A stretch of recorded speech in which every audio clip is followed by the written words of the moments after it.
Thanks so much, Sarah, and thanks to all of you for showing up after such a good lunch. I'm super excited to be here. As Sarah mentioned, I've had kind of a meandering, winding career. I think when Sarah and I met, I'd just gone into full-time conservation, and I did that for about 4 years before going all in on this podcast. But when I started the podcast, I was in the ranch real estate business, and you can probably hear from this accent, I'm not from the West. I'm from North Carolina. I've had 2 different ranchers in Montana on 2 different occasions. When I started talking, asked me if I was from Scotland. I was like, somebody was 400 years ago, not me. But when I was in the ranch burgers business, I would go out and I'd be dealing with everybody from 4th, 5th generation ranchers to businesses, whatever. And at the time I was living in Boulder, Colorado, and so this was like 2015, early 2016, the good old days. But I did notice that things were getting more and more divisive. You know, if you get online, you go look on the internet thing, that was the real beginning of the divisiveness. And I would go out and visit with a 4th, 5th generation rancher, and if you were to write a thumbnail description of this person, it would be pretty clear that this person was on the far right-hand side of the political spectrum. And then I'd go home to Boulder, and my next-door neighbor was about as far on the left-hand side of the political spectrum as you could imagine. And, in one way, it wouldn't be crazy to call him a militant environmentalist. But what I realized is that I was kind of inhabiting these 2 worlds. And if you think about the Venn diagrams from high school, there was this crossover. And when it came to talking about the land and talking about conservation and taking care of the Western landscapes, I felt like those 2 kind of polar ends of the spectrum really overlapped about 85%. Can you hear me? Yeah, sorry. About 85%. And that was one of the things that led me to start the podcast. Was I felt like by having these conversations, by getting to know people in a laid-back, non-confrontational, I want to hear about what you're doing. And so now, 8.5 years later, it's still going, and it gives me opportunities to talk with guys like Jesse. And Jesse and I talked on the phone earlier this week, and then we just talked over lunch. I was saying we should have just recorded that because he is a great conversationalist. So I just really appreciate y'all being here. And then one other thing, when I think about that overlap that I mentioned, I think that really locks in very well with especially the Quivira Coalition's idea of the radical center. And I really do think when you can get past a lot of the foolishness on the internet, people have more in common than they do different. And I think this is a great opportunity to have some face-to-face time with people and talk about our commonalities and shared goals. So enough of my yapping. Jesse is, when I think about the people that I like to talk with on the podcast, I love just interesting people whose paths have taken them on kind of unexpected journeys. And I feel like Jesse is a perfect example of that. And so I was thinking for starting out, Jesse, if you wouldn't mind just kind of giving us an overview of your career path. Because like I said at lunch, I said, you've got an interesting mind because you're half artist and half scientist. And so can you talk about how you ended up on your way to the White Buffalo Land Trust? Yeah, well, gosh, we should give me some place to start at. We start with first grade. Yeah. I've always grown up in an environment in which exploration and an inquisitive mind was supported. My mother's a teacher, and through kind of outdoor education, I think I've always really loved exploring the outdoors through play, through athletics, through art. I always thought I was going to be an architect all throughout high school. I was planning on being an architect. Ended up being a graphic designer. My first degree was in print production, so getting to work on old Heidelberg presses, big German presses, working everything in kind of print production labs, and then I went on to get a degree in visual communication design with some emphasis in kind of product design and design for manufacturing. And in that process, really recognized this blend between art and creativity and the kind of functional constraints of process and material and markets and budget constraints but always love, still love, your type treatment on Mountain Prairie is actually quite admirable. Really appreciate that. I still love designing, but there was a professor while I was at university that was teaching an environmental sensitive design course, and he very clearly laid it out. It was a kind of senior class, that as a designer you had to make a really strong commitment to not make more widgets. Don't, chase the next 10,000 units. And he just very clearly said, we make a lot of trash in this industry. You make things and almost everything gets thrown away eventually. And he said, as a designer, it's much harder to get good work designing cast iron pans and leather briefcases that get passed down for generations. You make things that by design will end up in a landfill. And it kind of struck me right at the end of, about to graduate, like, shit, you're right. Like that's kind of a weight. And at that time, I was fortunate. I was taking a year abroad, studying in London, and there was a permaculture course being taught in Germany right at the end of my degree. And so I went and took a 2-week-long permaculture design training, and it really helped reorient the kind of design process and design thinking into an ecological context.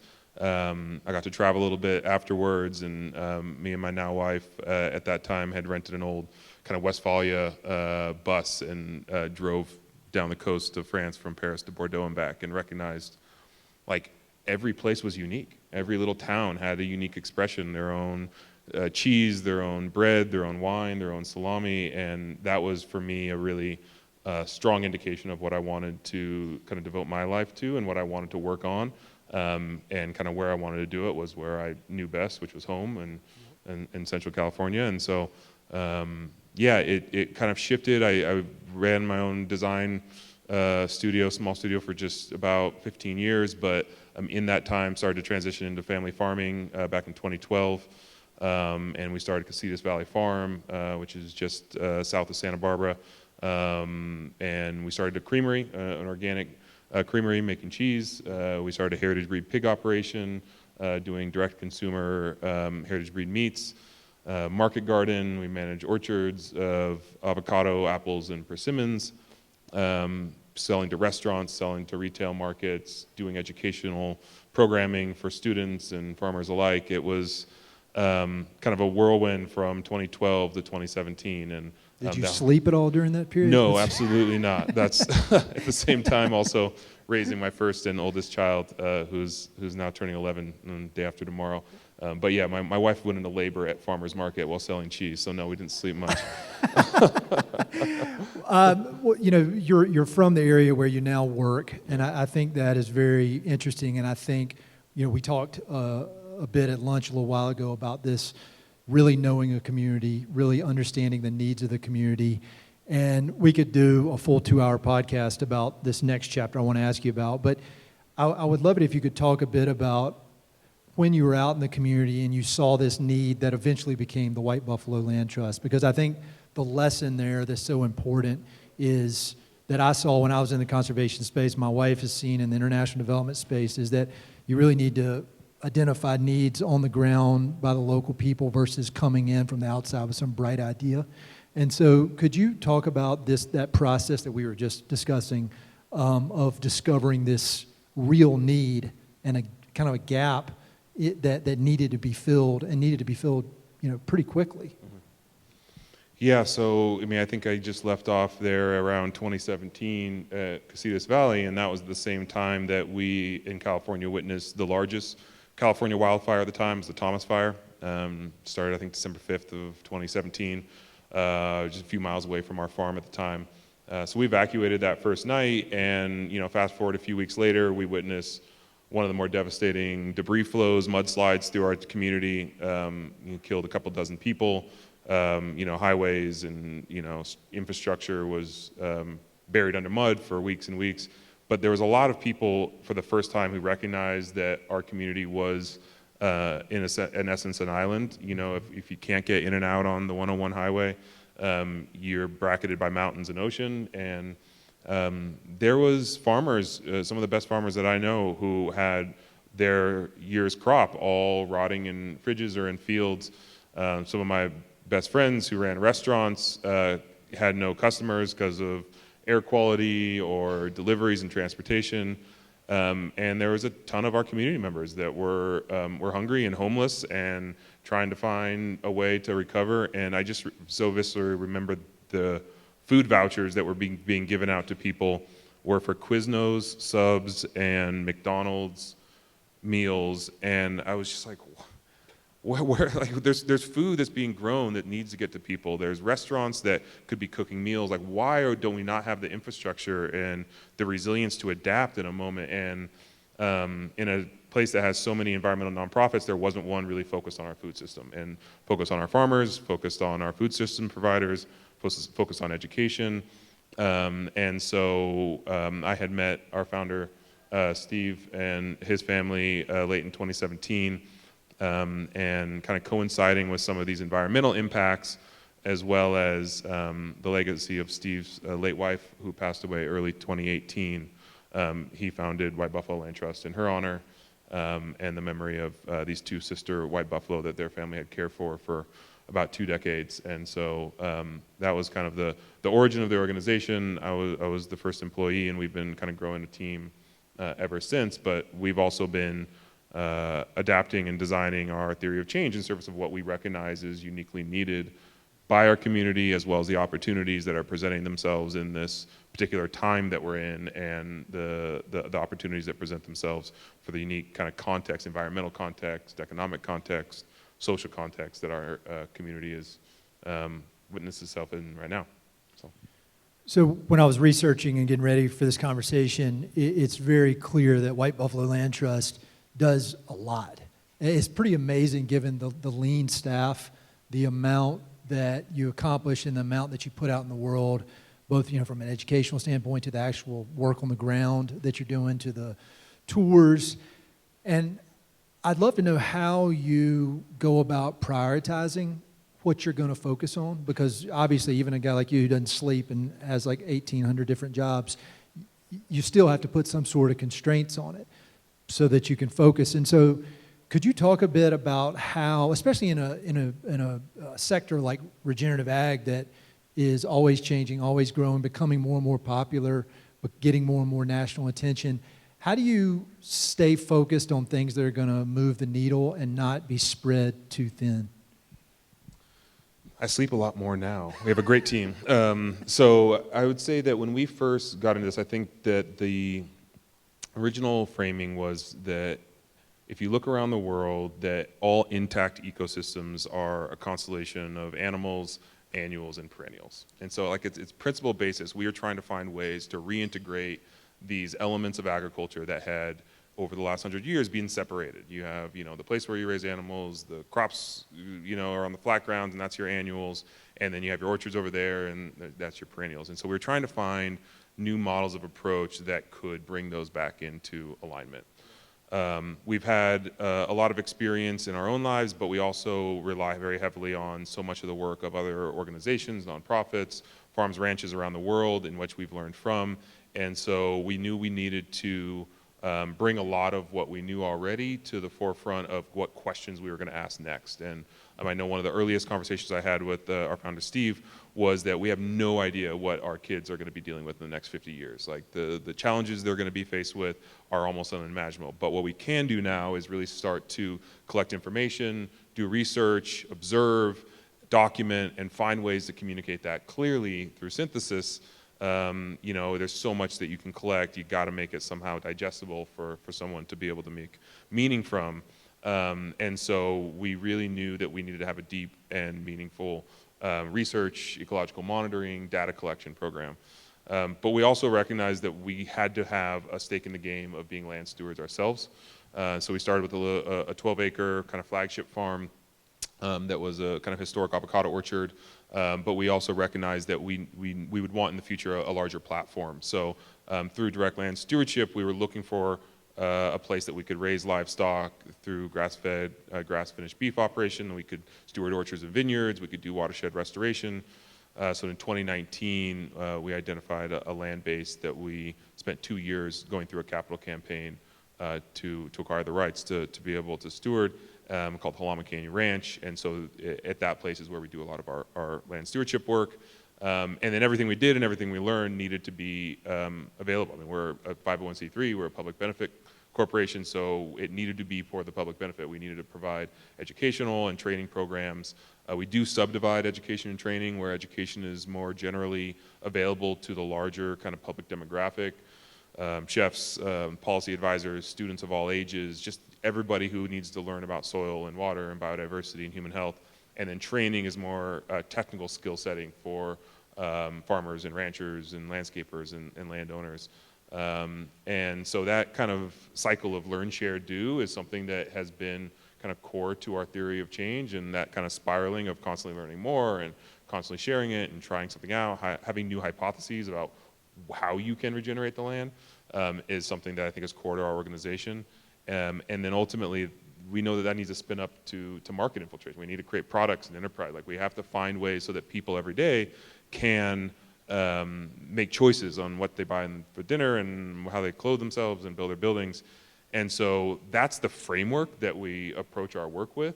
And so like, we do a lot, but there's a lot that goes into a holistic approach. However, we provide ourselves with some pretty strong guardrails around where we work. So, we've had opportunities to kind of spread our wings into either further reaches of California or, Hawaii or other places. And it's just like, that's not our place. That's not what we know. That's not our community. So we don't do a lot of work outside of our general ecoregion unless we have strong partnerships. And we also make sure that if there is another organization or another entity that is more well-suited to do something, that we find ways to partner. And so I think that one of the best things that we have going for us is that we partner well. We love working with other organizations, and when we come together, we are able to kind of scale our impact and our team dynamics beyond the small 13 kind of employees that we have within our organization. So.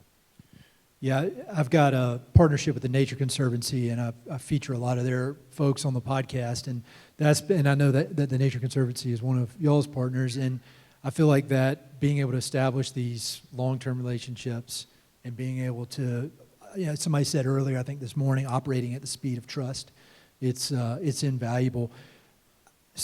I'm kind of on the outskirts. Since through this podcast, I'm a fan of regenerative agriculture, but I'm probably the least qualified person in the world to be up here talking out of this whole crowd, because y'all are all in the trenches daily. But it seems like, from my perspective, over the last 7-8 years doing this podcast, that the term regenerative has become more and more popular, and people are starting to catch on, both people that are in the ag space, but then big businesses as well. And when you and I talked last week, you had just wrapped up giving a tour on the ranch to a bunch of big-name businesses that are interested in learning more about regenerative ag. First question along that line, can you, in your time since 2017, can you talk about what you've seen from your side about the interest from big businesses in doing it, and how real is it? In the climate change world, they talk about greenwashing, and I'm wondering if there's been any version of that, or how sincere it is. Just overall, your take on big businesses' ideas about regenerative ag. Well, if I'm going to kind of back up a little bit, and I would say that this field of work within regenerative agriculture has so many different lineages of thought that have led to people saying, I'm working on regenerative agriculture, or I've made commitments to regenerative agriculture, or we're creating regenerative products, however they're kind of entering the fray of conversation. But I think that there needs to be a recognition of the long legacy of regenerative land stewardship, regenerative business, regenerative healthcare, regenerative thinking that can be tracked, most notably, obviously, of kind of indigenous knowledge around the world, and kind of deep, intact relationships that we all have lineages to in some way or some form, and honoring the fact that those are still here and they're still relevant. And we also live in a new context. Like, we live in a new world where people are either by choice or by force or by circumstance displaced or have moved around. We live in new constellations of communities, so we have to find new ways forward. There is a lot of history in the regenerative space that comes through organics, through biodynamics, through holistic management, through kind of post-Dust Bowl, soil health is soil wealth, through, like I said, holistic healthcare, like understanding a body from a holistic perspective. And so now that we're here, there seems to be a lot of disagreement on how people are holding or defining regenerative agriculture. So when people hear something that makes sense to them or aligns with their values, like, well, yes, that's something I want to commit to, that's something I want to support. So you see a lot of small-scale producers who are adopting the term regenerative agriculture, a lot of mid-scale and a lot of large-scale, because there are things within their relationship of agriculture that need to be regenerated. And I think more notably than any of them, big agribusiness and big kind of food and fashion, their relationship to agriculture has a lot to be desired when it comes to what needs to be regenerated. And so what I've recognized is that a lot have kind of put the cart before the horse, have made big, bold claims, million acres regenerated or X many products, whatever it may be, are now trying to either back it up or play catch up. I don't know if that's necessarily a bad thing. I think it's a difficult position to put yourself in, but at least people are really trying to make strides to make progress and to make impact. I know there's someone else who I was having a conversation with earlier about greenwashing versus green hushing, which is a term I just heard the other day. Green hushing, where people are doing really meaningful and good work but not talking about it as well, which is a really fascinating concept to me, as brands are really trying to support producer groups and support regenerative agriculture. They're bringing them into the supply lines, but they're not making claims associated with it. They're not putting out capsule collections. It's not a seal. They're just saying, hey, we're doing it, and we're kind of funneling it in, and hopefully we can increase the percentage that's in our supply line. And if someone peels back the peels of the onion and starts looking deeper, they're going to be surprised at what work we have been doing for years, but we're not going to put ourselves up on a pedestal and make some claims. And I think that that's a really interesting progression from what I saw maybe in what would have been like 2015, 2016, like Expo West, where there was like a big kind of like drop of all these different regenerative certifications and brands are making claims. Obviously, Patagonia and Dr. Bronner's, have been such staunch leaders in this space. But yeah, there's a lot of new players in it as well, and there's a lot of navigation. We're doing a review of 15 different regenerative certifications right now and kind of comparing what value could be provided within different industries. And it's fascinating to interview different brands and get an understanding of what's making them tick when it's a process of determining what goes on pack and what claims are being backed up and what's front of pack, what's back of pack, what's on the website, what's on an annual report. Like that's an important kind of stakeholder identification. Who are we speaking to? And I think that's where we're most interested in right now, is if we're going to collect the data, if we're going to make a claim, who are we talking to? Like, well, why is this important? Well, that brings me to the exact next question, is thinking about certifications. Because again, as an outsider looking in, it seems that one of the magical things about regenerative agriculture is it is very place-based. There's no system that's going to be exactly the same. Even if there were two adjoining ranches, it's going to be a different approach on each one. And I guess it's a good sign that it's catching on to the point and is scaling, that there needs to be some way to verify this. But to me, again, not the smartest guy here, but I'm just curious, how do you think about certifying it? Because it seems like a very tricky issue. It needs to happen, but I don't know how you go about it. So maybe like when you're thinking about your ranch, how do you know which certifications to pursue and which ones to maybe not worry about so much? Well, I wouldn't use our ranch as a model because we feel a little bit like a NASCAR jacket. Like we Really? try on a lot of certifications, but we do it because we want to know what it takes to get. We want to know what the cost is, what the protocols look like. We want to know how it looks on the ground. Not only to share with other farmers and ranchers what the process is, but also to be able to feed back up to the certifying bodies what might need to change, what might need to be updated. Do they seek you out for that, or is that, do they come to you knowing that you'll give good feedback, or is that something you just do? I don't know if they come to us. I know quite a few people within the different certifying. So we're in the process of acquiring our regenerative organic certification in our vineyard from the inception of the ranch under White Buffalo Land Trust stewardship. We've also been enrolled in the EOV protocol with Savory that kind of rolls up into land to market. We've also been working with Green America and their soil and climate health initiative and that certification. We're on the brink of finalizing our Audubon conservation ranching certification and the habitat management plan. And, those are all, I wouldn't say wildly different, but they all have a different ethos and kind of origin story of why they ever came into being. And they all have unique value to provide. I mean, I think that one of the things that we really appreciate about the EOV protocol with Savory is the kind of annual observation, the way that we're using these different ecological health indicators to train our eyes to see these leading indicators of ecological health and succession.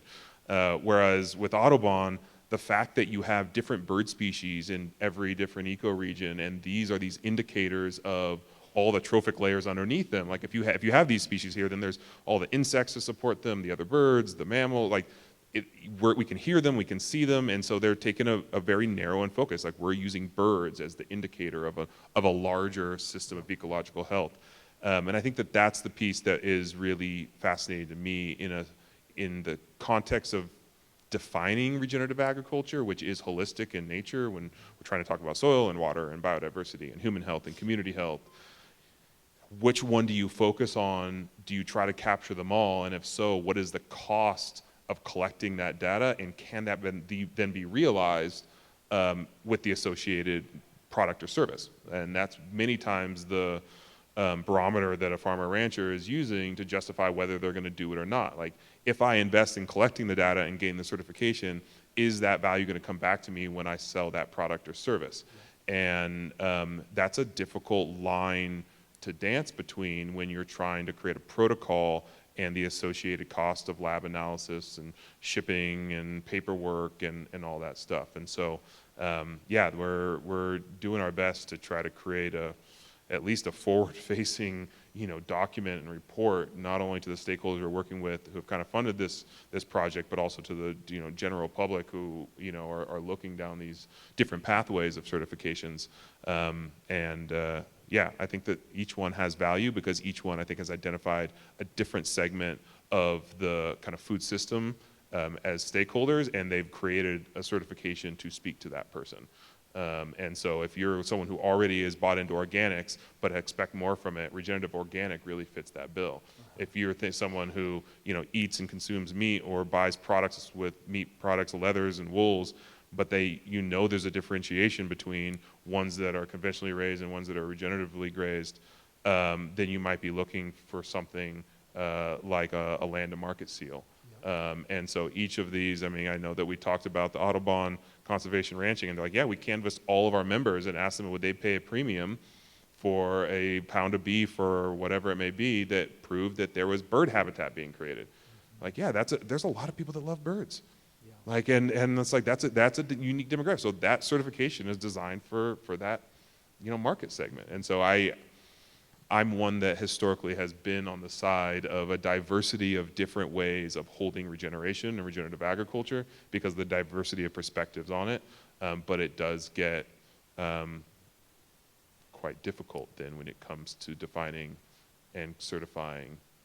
Do you see it just getting more and more specialized? Like if you forecast out 5 years, do you see it just they're becoming more and more and more specialized certifications? Or do you ever see any sort of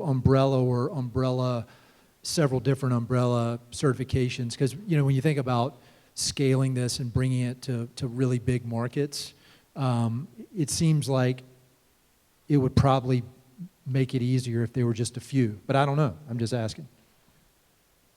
Oh man, I feel like I'm gonna put my foot in my mouth in 5 years. Whatever I say. I can edit this out of the recorded podcast. Well, I think that from like a policy perspective, we're seeing this. The conversation last night. It's happening here in Colorado. It's definitely happening in California. Is that if we want state and federal funding to go to projects, properties, producers that are engaging within the field of regenerative agriculture, then in some context we have to create some guidelines or some boundaries, a definition around what does that mean? Like, what are we funding? So I get that. So I think that that's going to be ultimately a kind of overarching state and federal funding guidelines around the term regenerative agriculture. I do think that there will still be specialization within different markets, whether it be leather goods or if it's like single ingredient specialty crops or diversified granola mixes, like each one, it's going to need something different from a certification. And so I do think that there will be quite a few. There's another, obviously, group in the room. There was a presentation yesterday called Grass, or Growing Grass. That's another certification I think is quite interesting because it's an aggregation of multiple certifications, and you recognize quite quickly when you're dealing with people who are big aggregators of products like leather, that they may have producers in their network, one of which is a regenerative organic producer, the other one is a land to market producer, another one that is a soil and climate health producer. They want to bring all their leather hides into their aggregation in order to get a lot to scale to one of their brands. And so GRASS, being the generalized regenerative ag sourcing spec, allows for like this other overarching, like, here are some criteria by which you would qualify to be called regenerative if you were certified by these different agencies. And so I also really see there's that need for that kind of structure in service of some of the larger aggregating players in this space. The only problem with me doing this podcast is it just hammers home how little I know and how little I actually do when you're talking with people that's smart. And speaking of smart people, I'm going to open it up. We're going to have a lot of Q&A time in a second. And so I'm sure there are a lot of questions y'all have that I don't even know to ask. So we'll get to y'all in just a second. As I said, Jesse's super technical, but he's also super creative. I want to get back to the creative side for a second. I know that there are a lot of people who are starting their career in regenerative ag, may not even be in yet, but want to be. And I don't feel like I'm old, but I'm getting up there. My hair's turning white. I'm 46. But I used to come to things like this when I moved back to Colorado, and I didn't know anybody, and I just see all these amazing people. I'm like, how did they do it? How did they do it? I'm just following the normal path. I went to grad school, and I'm in the business world, but I want to be like Jesse. And so for the young people in here, they're just getting started. Can you, or even people who are making a late career change. I mean, my stuff didn't really take off till I was 40. Can you give some advice to the young folks here who are looking to get into the regenerative ag world? What would you tell them is the best way to go about making inroads? Don't try to be like anybody else. I love that. I think that, that's the best bit of advice, is try to find a way to express your unique essence and interest. I mean, I think that the thing that makes this podcast so valuable is that you are a deeply interested person. Like, you ask good questions because you truly care about what the answer is so that you can better your own knowledge. And I think that that's the best advice is continue to ask questions. I mean, I don't know how many people are in attendance, who are either fellows or young aspiring farmers or ranchers, but I would say if, mid-single digits, 5-7% of those who are here are still farming and ranching in 30 years, like, that would be a pretty amazing number. Like, there's a lot of people that are going to take all these wefts and weaves and find themselves in maybe ag-related businesses, and that's great. And people who have experience working on land, caring for living systems, going into policy or law or education or food service, like, that's what we need, is more people that have an understanding that we are all connected back to land, right? You buy food, you buy clothes, you transport your body around this world. Like, somehow, some way, that all trickles back and is connected to living systems. And so if we can make more conscious decisions based off of that understanding and that knowledge and the visibility of those threads, then I think that we're going in the right direction. And so I think that, selfishly, I have always just kind of followed my own path. I remember actually it's funny, it was a very similar kind of auditorium setting as this. It was like a freshman seminar, and there was a person doing like a keynote address, and the professor said, like, who here is here to get a degree so they can go out and get a job? And everybody raised their hand. And I was like, you guys want jobs? Like, what? Like, that's not the goal. Like, and I just immediately realized that somehow I just had a different, like, outlet. I was like, I don't want a job. I want to work. Like, I love work. I love doing good work. But a job for me was a 9-to-5, was a suit, was somebody else setting the agenda. Mm-hmm. And I was like, I will do anything to avoid having a job, even if it working 10 times as much. Like, it's just, and so that was always kind of my MO, is that I've always wanted to create. I'm a creative person, but I also wanted to make a living in a way that I could, we have a wife, I've got 2 daughters, I want to support my family. And so kind of the navigation through life for me really stemmed from, I mean, we talked about this a little bit over lunch. Has anyone heard of the term ikigai, the Japanese concept? Right? That was presented early on as well when I was in design school. And for anyone who doesn't know, it's like this great little graphic, kind of like a 4-pointed Venn diagram in which the different circles, one of them is kind of what you're good at. Another one is what you'll get paid for. Another one is what the world needs. And the fourth one is kind of what you enjoy, what feeds you. And if you can find yourself in the middle of what the world needs, what you're good at, what you enjoy, and what you can get paid for, then it's a pretty fulfilling life. And that's also been this image that's really stuck with me in kind of navigating. Sometimes you have to do things to get paid to support your family that you don't enjoy, and that might not feed the world. I get that. But not forgetting to be able to reflect on those moments and just not succumbing to, well, this is life now, that's it. And saying, okay, well, what's my next path? What's my next opportunity? The constant journey of education, right? And that's why you all are here, is continuing to embed yourselves in situations, in rooms in which there are peers, there are mentors, there are opportunities. And so, yeah, that has always been a big part of my learning journey. I still, every time I go to a family gathering, I thank my aunt who bought my plane ticket to the first Regenerative Business Summit that I went to, because it was like a big shift for me, and I was like, I really want to get to this thing, and she's like, I'll pay for your plane ticket, right? And like, it was a big life shift for me, and so, family that believes in you is a big thing as well. But yeah, constantly learning and constantly putting yourselves in new learning experiences is the best advice I could probably give. And then along those lines, I've been lucky enough to get to come to so many conferences like this and different creative workshops, all these amazing gatherings of amazing people doing really, really important work. And maybe it's a weakness of character, a weakness of will, but I've noticed with me that I'll leave super, super inspired, ready to take action, ready to go, ready to change the world, ready to finally write my book, and then a bunch of real world creeps in. And a bunch of things start happening, and I lose that momentum. You're obviously, you take action. You get a lot done. You've been able to create this really amazing career. I'd love some advice, if anybody else out there needs it, that's great. But for me personally, of how do you take the energy of a group like this and then go out and make real change in the world versus just, enjoying it as a fun gathering of fun people, but really making it translate into action. Because you do that, whether you admit you're too humble, as are everybody I have on the podcast. You want to get philosophical? Yes, right? I love philosophy. What's real change, right? Like it's, do you need to go start a business or make a documentary or write a book? No, but if you can have a really meaningful conversation with a loved one, when you go home about this experience, or, start a new notebook that maybe has a thread of inspiration that comes from here that may carry on for the next decade, with just a page every quarter that is this new inspiration. I mean, that for me is meaningful, and I often reflect on everything that we do in this universe matters, and nothing does it at the same time.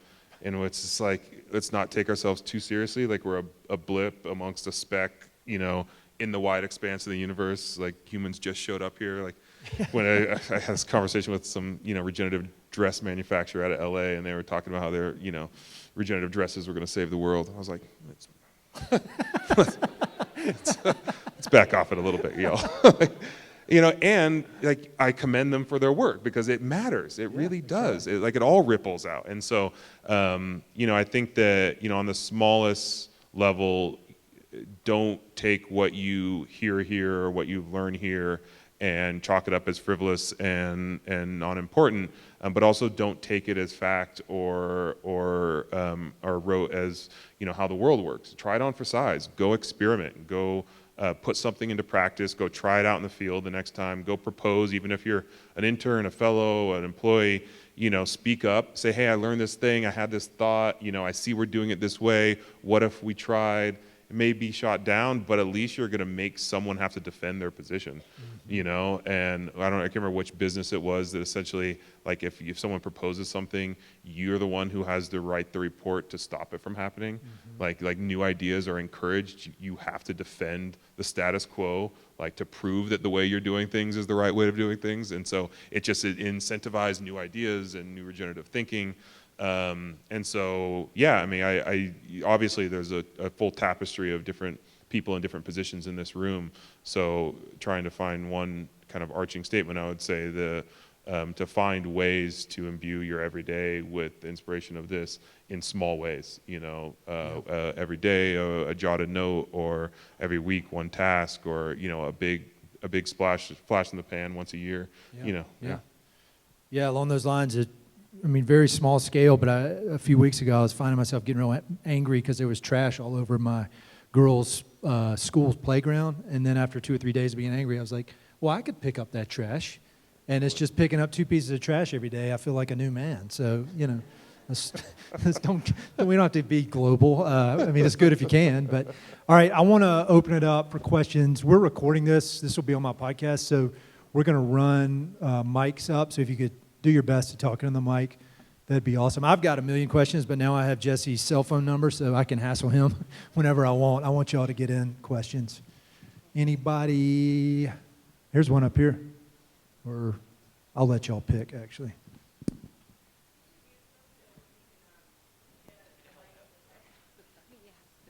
Thank you. Hello. Yep. Oh, he's a real podcaster. That's right. As another podcaster, this is going to partly reveal motivation for my asking. But I'm really interested in, you know, you talk about experiments. 2 particular angles as to what you've observed, Jesse, that I guess really moves people and perhaps helps them connect in to this. And the 2 angles I'm interested in are story, and the other one is getting people on land, actually in direct contact with land. What have you observed in those 2 domains as to how they reach people? Well, I think that's one of the only ways that we see people actually change their behavior is through direct experience on the land. We collect a lot of data. I've shown a lot of graphs. I have not seen data change the way people behave.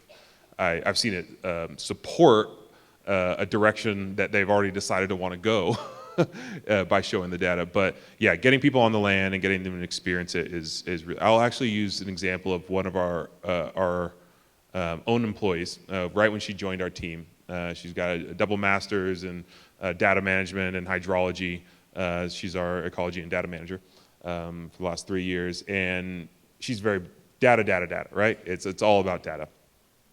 We had this whole robust monitoring worksheet that we were out in our almond project working on. It's a 5-year project. We were doing baseline studies, and you're filling out all these sheets. You're filling out on these online forms, and we have 4 test plot, or 4 80 acre plots, 2 conventional, 2 organic, control on either side, a test. We're doing compost and cover crop and grazing and, you know, the whole kind of, you know, soil health suite in those. But she gets into it and we're, you know, testing, and she goes, where's the box for how it smells and feels? And I was like, yeah, right. And she's like, it's night and day. She's like, these control plots, they smell metallic and they feel cold and dead. And like in these test plots, there's a hum, or like there's this warmth and there's this sweetness to the air. I'm like, right? Like there's something visceral when you walk into an ecosystem that, and like, yeah, we could all of a sudden create a protocol for counting bugs, or you could have something based off of like an olfactory, like, you know, smell index, or like there could be things, but does that matter? Or is there just like observation? And she was changed very, very starkly in that moment to recognize that there was something more than data that could be observed and collected when you were out there on the land looking at it. So that was one. And I'll use another story. This was my I had a big aha moment. This was 2015 2016, and this was the Green America. They had this. It's now the Soil and Climate Health Initiative, but back then it was the Carbon Farming Initiative. And they had a founders meeting in California where a bunch of farmers, ranchers, scientists, industry professionals, funders, they were all invited. It was the first time I met Will Harris from White Oak Pastures. Anyone knows him? He's a grazer in southern Georgia, Bluffton, Georgia. And kind of long story short, at first when I saw him across the room, it was kind of this awkward, I'm the only African American in the room, he's the only Southern guy in the room, and he kind of kept giving me this glare, and I was like kind of put off by it. And then like we get to the water tank, you get him fill up a water glass and like that. He goes, "Hey boy," and I was like, "Oh." And he goes, "You want to get a bottle of wine and go outside and drink?" And I was like, "Yeah, I'll go out and have a glass of wine with you." And we sat and talked for hours outside. And he told me the story of his family. He told me the story of how he got into this. And we talked about black soldier flies. We talked about grazing. We talked about composting. He told me about his relationship with his father, his relationship with his daughters. And he told me this whole story. And in that moment, it felt like geographic, disparities, cultural, generational, economic, like everything was like, hey, he had told me this story, he had shared about his family, we had connected over food and farming, and he's now one of my favorite mentors. I go down and spend time with his family. Our whole food brand launched our beef program by sourcing through him, and not because he needed the business, it was because he recognized that we were trying to start this regenerative beef snack, and that his product would really help support the narrative, and we've outgrown him. Luckily for him, he's like, yeah, I don't have to deal with these guys anymore, but we've been able to grow with some new beef. But like story connected us when there was obviously this tension in the room, at least from my perspective, to begin with. And I think that I've always recognized that is we are very much humans appreciate the stories that we tell to each other. Whether they're fact or fiction, they can touch our hearts. So yeah, I always appreciate that moment. Yeah. You got another?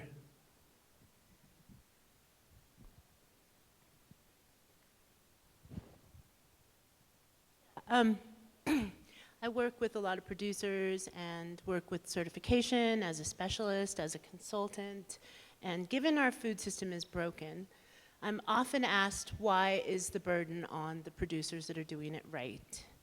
Why are they paying to show that they're doing it right? I do agree that annual monitoring has a lot of benefits, but what do you say to people that are going through the paperwork and paying to show that we're doing it right, yet conventional producers really don't have to go through that at all? I'm just curious to know what your answer is. Yeah, there's a lot baked into that, right? Is that conventional production has not been held accountable to kind of the outsourced kind of downstream effects of their behavior. And I think that there's been a lack of desire to come in with a stick in many instances on top of agriculture. And now there's new incentives and carrots that are trying to be placed in order to support those that want to take active steps, who are already taking active steps, whether it be through NRCS programs or through kind of market incentives through certifications. But I would say that that's my feedback when I deal with the certifiers, is that the barriers to getting certified are something that need to be addressed either through cost share programs or through reducing the burden of filling out paperwork.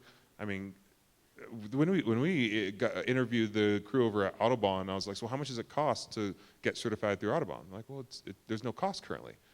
I'm like, well, what do you mean? Like, there's always a cost to it. They're like, well, not until we've proven that there's value there.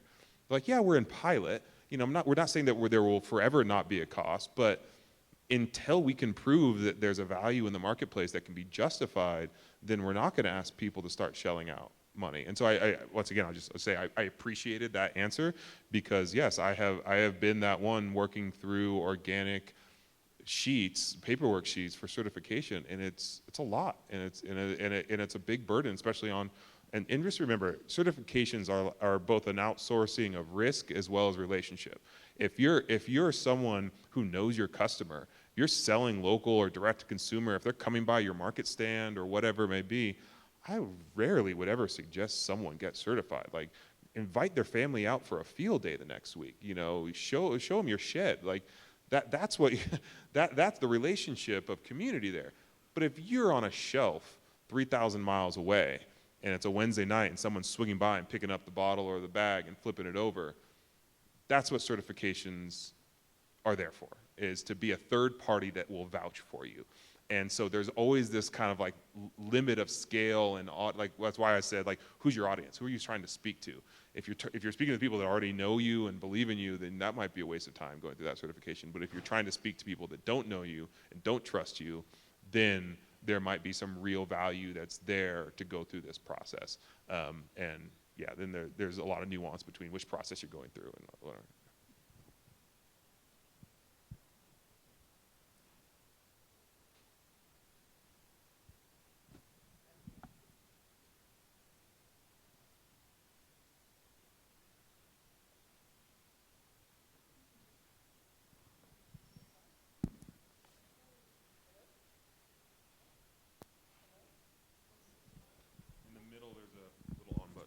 Is it on now? Yeah, there you go. Hi, my name's Reba, and I'm curious what you think about the new administration bringing in like Joel Salatin and those regenerative guys to USDA and all those agencies. Almost made it without politics. Oh, we had We're figuring out ways to get out of talking about politics, and here we go. It's great timing, right? Because I can just run out the back door here. No, we actually had a conversation leading up to this because I actually speaking to Sarah before a couple months ago, we were at a different conference, and she's like, yep, I know. The conference is right there in the middle of election season. And so, the reality is that I'm a firm, our organizational kind of slogan is relentless optimism, is that I believe that there's opportunity and there's potential in all scenarios, whether it's a learning situation. I don't believe in failure, there's just learning opportunities. But I think that there is an opportunity in whichever administration comes in to be able to frame the work that we're looking at in regenerative agriculture in a way that supports domestic soils, that in a way that invests in rural economic development and rural communities. I think that there's a lot in the kind of funding cycles around green jobs and green infrastructure that I have, like I said, I'm relentless optimism. I don't know if it's going to go away. Now, there's a lot, that's only strictly in the conversation that we're having around agriculture and kind of regenerative ag in that context. There's a lot of other issues that are baked into administration change. I am not going to sit here and make statements based off of any kind of qualification that I don't have. So all I'm saying is that I believe that that there's opportunity in whichever administration is in place for this work, because I think, as you mentioned, there are people across both sides of the aisle that see value in this. I know one of our early donors to our organization, he said, you know why I'm in the room here is that I've got my hippie friends and I've got my conservative friends, and they're both telling me to focus my philanthropic dollars on regenerative agriculture. And he's like, whenever that comes across my plate, then I always pay attention to it. And he's like, and it's rare, but he's like, I have both these communities I'm a part of, and they're both saying that regenerative agriculture is where I should be focusing my philanthropic dollars. He's like, so I'm bought and sold. Like, what do you guys need? And so, yeah, that's the best I can give you, but I'm an optimist. What can I say? Have you always been an optimist? Is that optimist? Is that your hardwiring? Why spend your life any other way? Well, I was hardwired pessimist, and I hang around guys like you, and I was like, I'm going to be like him. And so I forced myself. Like I said, we have such a small moment on earth. I've got a wonderful wife and 2 healthy daughters.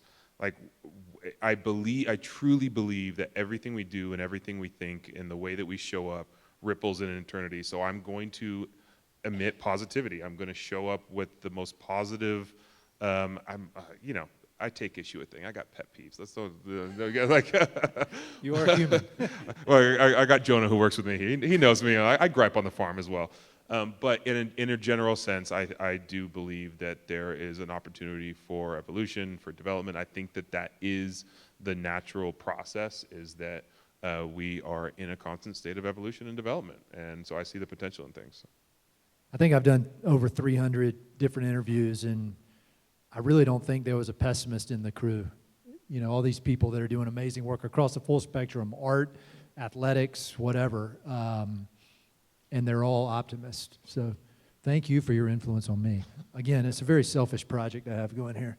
Another question, any more from the audience? Yeah. Yes, I have one. So speaking to human evolution and the change that occurs, what do you think that, and this is a foolish question to ask one man, so I suppose it is for everybody in the room, but what do you think that we could do culturally, socially, dare I say economically, to create accessibility around regenerative agriculture? Obviously, it's a global solution. How do we create systematic change that supports this movement? That's the next hour and a half. Yeah. And on the next episode. Oh, so what I'm hearing you say is kind of, can I share what my perspective is on kind of how to engage in systematic change for increasing access to regenerative agriculture for all stakeholders? Just that, okay. Well, I think that, back to one of my earlier comments around how every individual in here, right, is unique. Like we're all one of one, and thus we all have our unique perspective and our own unique relationship with agriculture and the ecology that surrounds it. And so I think that there's infinite ways to invite people into that conversation. I think from urban settings and community gardens all the way up to broad acre restoration and green jobs. I mean, I've always had a vision that there should be a gap year, between high school and college that engages people around agriculture or forestry or service jobs. Like that would be one of the most impactful things, I think, and fundamental changes that I would ever make in an administration. Which, like, let's pay young people to go out and learn how to farm and tend to forests and grow food. But I think that there are many different ways to engage with all the different elements of our food system. One of the things I'm really fascinated right now in incubator programs for kind of food business development. I saw this great one that was run back in 2019 called Farmpreneurs. I know that there are many different nonprofits that are trying to find grants that can support regional food businesses, cottage foods. There's one I know at a nonprofit out in Hawaii called Common Ground, that's doing work with people who are doing guava jams or braided vetiver roots or local honeys, and they're bringing young people in who want to engage with the food business. They're teaching them about being business savvy, creating business plans, the context you might want to bring in investors, how to deal with rules and regulations for labeling, and then they're giving small grants, to get them on their feet. And so there's so many different ways that we need to kind of fundamentally shift the way that we educate our youth. My mother's a teacher. I always go back to the fact that I was so lucky to have a mother that always changed her educational path depending on where I was in my educational path to be able to support me. But having who here had an agricultural based class before going off to college, or even if you went through college and it wasn't an ag school? I was in high school, I never had an ag class, and so bringing back home economics, bringing back shop class, bringing back agriculture. Hey, Byron, how you doing? Sorry, I just saw someone in the audience. I was glad to see.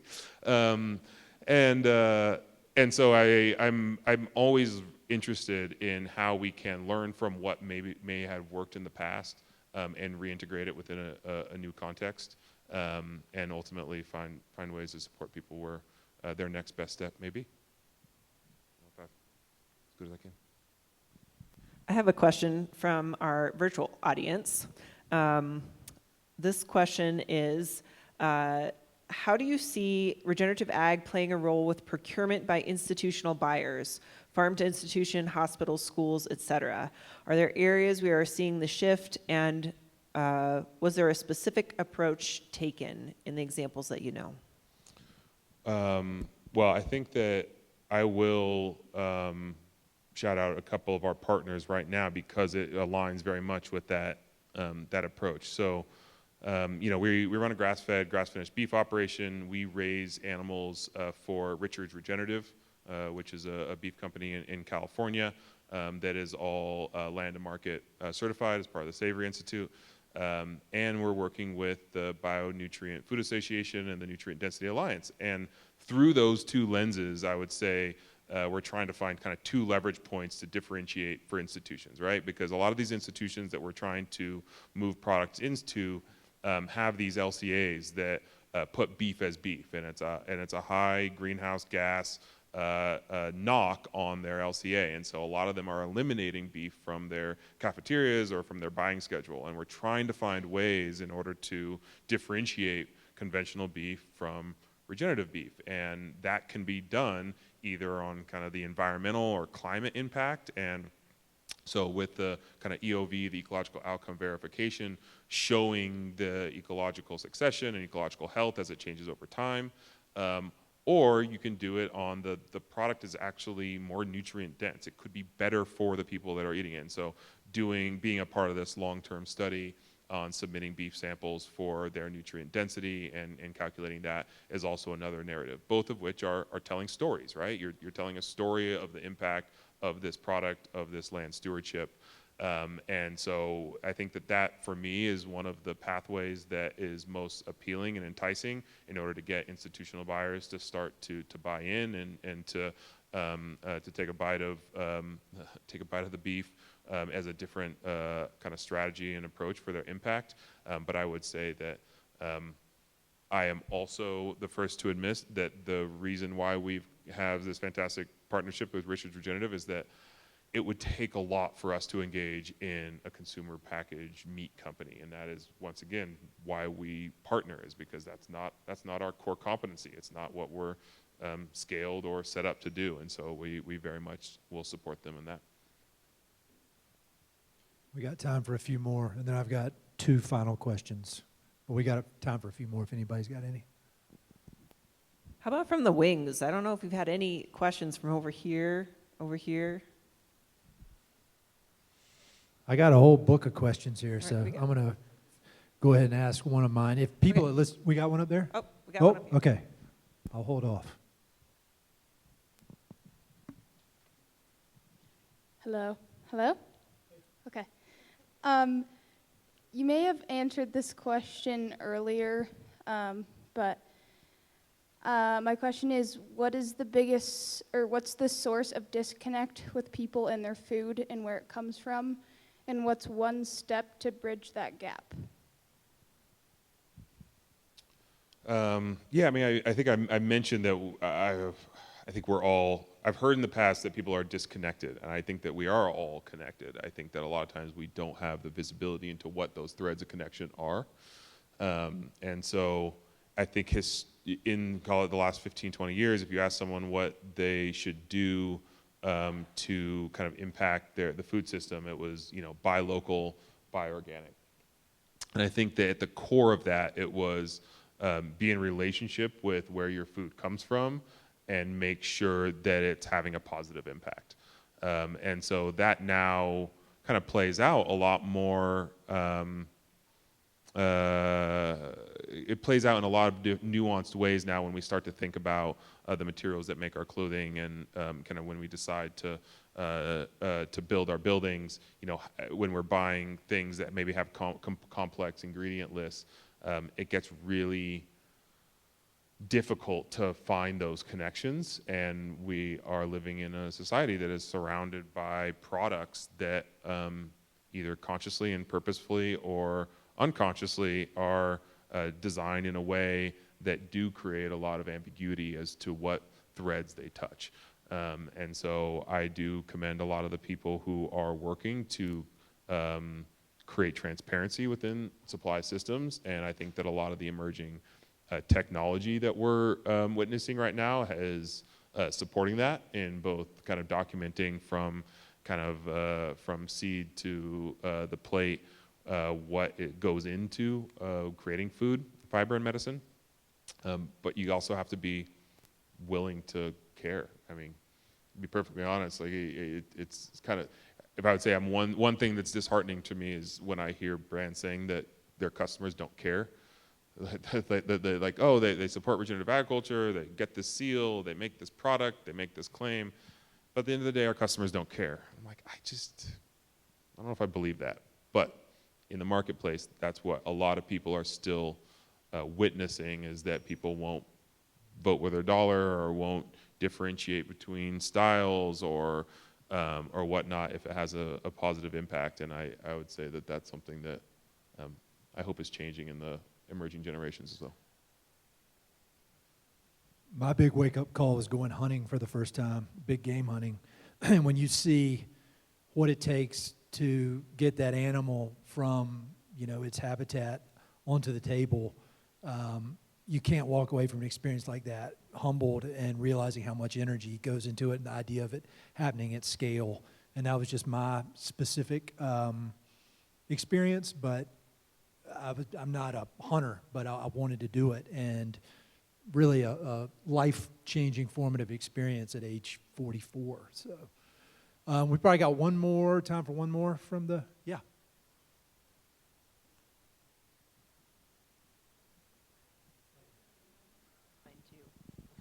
Maybe we can take one more online. We good? Jesse, you seem to have a really natural grasp on the balance between stewardship and profitability, is what I'm hearing, and that's a place that I think a lot of us, and especially myself, gets stuck. Find these big holes at both ends. Under commoditizing our land for the sake of protecting the ecosystem, over commoditizing it for the sake of profitability and longevity. And I just wonder if you could kind of shine a light on some of your planning strategies to say, this is a thing I can do, this is a way that I can market my product, identify a product, etc., and stay out of that swing and feeling stuck. Yeah, I mean, I think that's continually the balance in the question, is how to be able to hold and balance the kind of ethics and principles of ecological stewardship and the financial constraints and opportunities of running a business. I will be the first to admit that it's not something that I have figured out to an nth degree. It's something that we're constantly striving for, and I believe are heading in the right direction.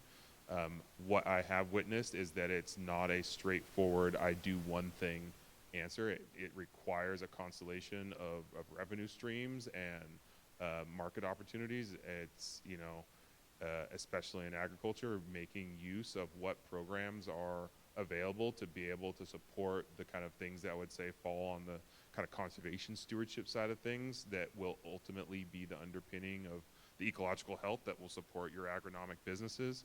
I don't see a lot of help in suggesting people go out and spend their hard-earned revenue on planting hedgerows and riparian bank edges and windbreaks like that, when there's a lot of programs that will support the payment of them. And so a lot of times it is a little bit of a discussion around what does it take to get into the program, what is the cost benefit of being in it.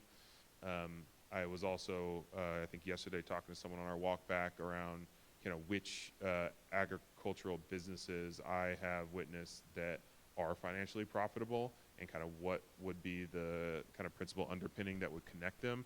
And I think that the diversification of what they did and what products and services they sold was something that I've noticed really connected them. So yes, they're agricultural producers, but they might also have a consulting side of it, or they also do kind of like contracted labor for farm establishment. They might also do off-season monitoring. If they're at a certain scale, they may have equipment that they're leasing out and renting out.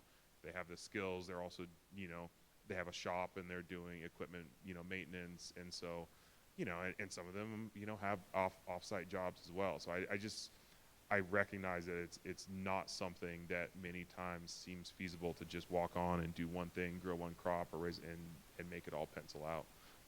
What we're trying to do, obviously noting that we're a nonprofit, is kind of run the agronomics on each of our enterprises in a way that can show over the life cycle of our management that they can move into profitability, not only on the food brand side, but also on the farm-based businesses side. But we're also at year 3, going on 4 on our land base, so a lot of these are very early on. Sarah, do you want to do one more online question, and then we can wrap it up?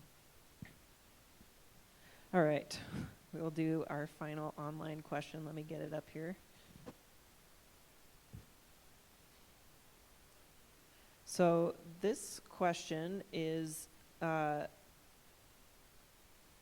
about sort of folks that I think, Jesse, you spoke to sort of, how certifications are not necessarily as valuable to folks who are doing a lot of direct to consumer when it can be so relationship based. I think at the other end of the spectrum, we have folks who are producing for commodity markets, both livestock and probably grains, rather than direct to consumer options and sort of the markets in the middle.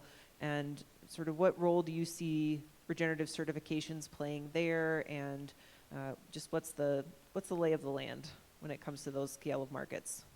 So when so I'll use this example. So the almond project we've been working on in the Central Valley that I mentioned earlier is dealing with a host of brands that have funded it for the next 5 years, or for 5 years. We're 2 years in, 3 years ago.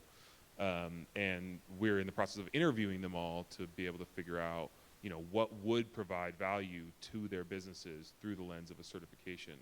And we're seeing that there are multiple moments of value proposition. So from the grower trying to provide value in the translation of their commodity crop to an aggregator for the almonds, to the aggregator trying to provide value to the different brands and businesses, saying, hey, these almonds are differentiated because they are certified organic, or certified glyphosate and residue free, or certified regenerative, or bee friendly, or whatever it may be. There's another moment of value translation from B to B. So these brands who are they're selling to a market, natural grocers or a Whole Foods, and so we're saying we're going to be in this category for you, and trying to make sure that a certification plays that role. And there's a different one if a brand is going direct to consumer. I think one of ours is the brands it's Daily Harvest, but they used to be exclusively direct to consumer, online sales, meal kits. So it was just a much easier, we can explain to you what this means type situation versus it sitting on a shelf. And then there's the final one, obviously, is that it's on a retail shelf and the value proposition from that retailer to the end consumer. So all of those moments could potentially be asking something different of a certification, and there might not be an easy flow through in which it all makes sense for them all to hold the same certification. And that's why where we're at right now is that we don't have, for that situation, a very clearly defined, this is the one you go with type situation, but instead we're trying to develop the framework of, if you're in this situation, if you're in that moment of value translation, value communication, these are some ones that might provide value in that process. We've also recognized that there's a big differentiation between commodities or products that are single ingredients or complex ingredients, because of that concept of mass balance, and being able to, if the almonds are 15% of a granola mix or a granola bar or something like that, you can't say this granola bar is regenerating soils in the Central Valley or something like that, and that creates complexity in gaining the certification when you can't utilize it in your marketing of the product. The one that I didn't mention that's actually growing more prominent right now is the translation of value from brands and businesses up to stakeholders, investors, owners, more on their kind of climate goals, their greenhouse gas reductions, their scopes that they're trying to hit. And so that's where some of these protocols also are not on label at all. They're in page 34 of the annual report, showing what has happened on the land with different producers. And so each one of those moments begs something different, and that's why we're doing our best to try to help navigate. But yeah. All right, last question from me, and if people listen to the podcast, they know exactly what I'm going to ask. I mentioned I used to come to these conferences and I'd see folks like you. I'm like, I want to be like that. And one of the ways I've figured out how to get inside a brain like yours is ask what books have been important to you. And I'm always curious, yeah, obviously, if there are any good regenerative ag books, but more books that have influenced your operating system, whether that's your optimism, your curiosity, your this relentless focus on taking action. Any books come to mind that have been impactful in your life that made you who you are? I'm going to give you 3 books, if you don't mind. The more the better. The first one is Dune. The first Dune, best book ever. But also Liet Kynes, the planetologist, and his like relationship to Arrakis and the planet Dune, and like the ecology of it and the context of water and land regeneration was one of the most fascinating kind of correlations to my work, was having this like sci-fi book be so present in how it was communicating relationship to like water scarcity. Also just like the context of Dune, of just being like this far-reaching, infinite landscape of time was really fascinating. The Third Plate by Dan Barber was a big book for me, that kind of followed up his episode of The Chef's Table, which also was a big influential part of the times in which I was not sleeping very much, and some friends of ours sat us down and like cooked us a meal and made us watch The Chef's Table with Dan Barber, and we're like, we think you're trying to do something like this, and now we understand why you don't sleep at all. But his book was really a great exploration of what it meant to have a unique cuisine, and how cuisine was really derived out of hardship and and scarcity, and you've got to figure something out, and there comes the creativity of figuring it out. And then my final book is a cookbook called Basque Country, and it's a book written by an expat who lives in San Sebastian, Donostia, in Spain, and it's one of my favorite cookbooks of all time. And there's a Basque beef cheek recipe over like a bed of sweet potatoes with like an herb dressing that like is my go-to one pot. Friends come over, but they have like a Basque cheesecake in there that will change your world. So yes, Basque Country is a fantastic cookbook. Well, this was so great. Thank you all so much for being so engaged, asking such great questions. Jesse, you're the man. That was really fun. Thank you all so much.